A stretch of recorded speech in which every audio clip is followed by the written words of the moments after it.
programang ito ay rated SPG. Striktong patnubay at gabay ng magulang ang kailangan. Maaaring may masiselang tema, lengguwahe, karahasan, sexual, horror o droga na hindi angkop sa mga bata. Magandang araw mga kapamilya, narito naman tayo sa ating paboritong palabas sa aking channel, APG's Batang Quiapo.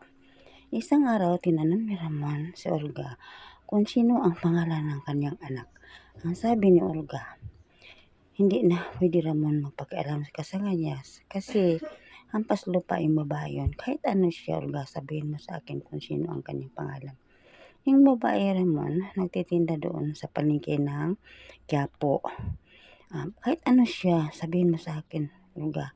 Galit na galit si Ramon kay Olga kasi hindi niya sabihin kung sino pangalan ng ina ng kanyang anak. Magulo na Ramon kapag malaman mo kasi yung asawa niya isang pulis. Baka mag-away naman kayo. Bahala na mag-away kami, Olga. Basta gusto kong malaman kung sino ang pangalan ng ina ng anak ko. Siya si Marites Di Magba. Salamat, salamat, Olga, kasi sinabihan ako. At sa kabilang banda naman, si Marites pumunta sa kwarto ni Camille at sinabihan ni Marites si Camille, pupunta ako ng palengke, magtitinda ako. Ikaw na dito sa bahay. At kapag mayroon mga tao na hindi mo nalaman kung sino, tawagan mo si Rigor, ha? Ang sabi ni Camille, ate, pasensya ka, Camille, sa pamamahay namin.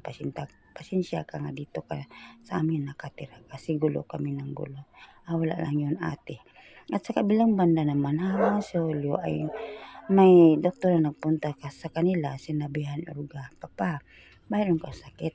Wala kang pakialam sa akin, Olga. Ang pakialaman mo yung sarili. At sabi ni Olga, bakit Papa, si Ramon, napakialam kung sino ang pangalan ng ina ng kanyang anak? Siguro baka nagkabalikan sila. Mabuti yun, may kasama na si Ramon. At sa kabilang banda naman, si Amando at si Rigor, sinabihan ni Rigor sa Amando, yun ang problema ko, yung sampa ni Tinding sa akin ng kaso. Yung kaso mo, Rigor, sa'yo lang ang makasolve ng problema mo. At sa kabilang banda naman, habang si Suarez nagtanong kay Rigor kung paano yung kaso mo kay Juan Tinding. Rigor, sabi niya, iwan ko kung anong gawin ko. Kaya nga, Rigor, makatulong sana ako sa iyo, pero sinabihan kita na pailisan mo yung babae mo sa bahay mo, hindi mo pinaalis. Kaya nga, hindi na ako makatulong sa iyo.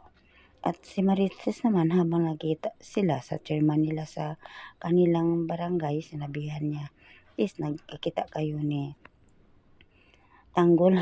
Bakit? Ano nangyari? Wala man, pero kapag dumating si Tanggol, sabihin mo ako, parang alang-alang nalinaw ng ating lugar at sa iyong pamilya. Oo, chairman, sabihan ko lang kayo. Haba ng panahon hindi na kami nakita ni Tanggol. At sa kabilang banda naman, habang si Facundo ay nakabihis na sa kanyang anak, sabi ni Bettina, Facundo, nakabihis ka na.